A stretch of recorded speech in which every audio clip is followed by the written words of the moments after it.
হয়েছিল এটাই যে আমরা দাঁড়িয়েছিলাম তখন বৃষ্টি পড়ছিল, তো যার গাড়ি উনি আর ওনার সাথে একজন ছিলেন, তো হঠাৎ করে দেখি গাড়িতে একটু আগুন লেগে গেছে আর প্রচণ্ড ধোঁয়া উঠছিল। তারপরে বুঝতে পারিনি যে এতটা ধোঁয়া উঠবে বা এতটা আগুন ধরে যাবে। তারপর যথারীতি আমি আমার এখানকার যারা ছিল, যারা সিনিয়র পার্সন, তাদেরকে ফোন করলাম। তারা আবার দমকলকে জানিয়েছে। তারপর দমকল আসতে হয়তো একটু টাইম লাগলো। তারা এসে যতটা তাড়াতাড়ি সম্ভব হয়েছে, তারাও অনেক হেল্প করেছে। তারা তাদের দিয়ে সব কিছু করার পরে তারপরে এতক্ষণ গাড়িটা ঠিক হয়ে গেছে। বড় দুর্ঘটনা হতে পারে? হ্যাঁ, অবশ্যই বড় দুর্ঘটনা তো হতেই পারতো, কারণ এটা মেন রাস্তার উপর দিয়ে সবসময় গাড়িও যাচ্ছিলো।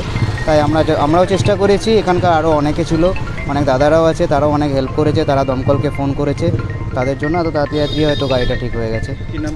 আমার নাম সৌরভ। গাড়ি থেকে হঠাৎ স্মোক হতে লেগে গেছিলো। কোথায় গিয়েছিলেন? আমি কংক্রিটতলা গিয়েছিলাম, দিয়ে বাড়ি ফিরছিলাম এদিকে, তো স্মোক হওয়ার পরে গাড়ি দাঁড় করাই, অটোমেটিক গাড়ি থেকে আরও স্মোক বাড়তে লাগে এবং আগুন ধরে যায়। তারপর ফায়ার ব্রিগেডে কল করি, আসে।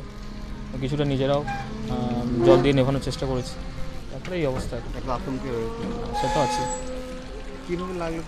না গাড়ি অত তো আইডিয়া নেই না, আমি তো আর মিস্ত্রি না, কী করে জানবো বলুন। আপনার নাম? আমার নাম মৃন্ময় সেন।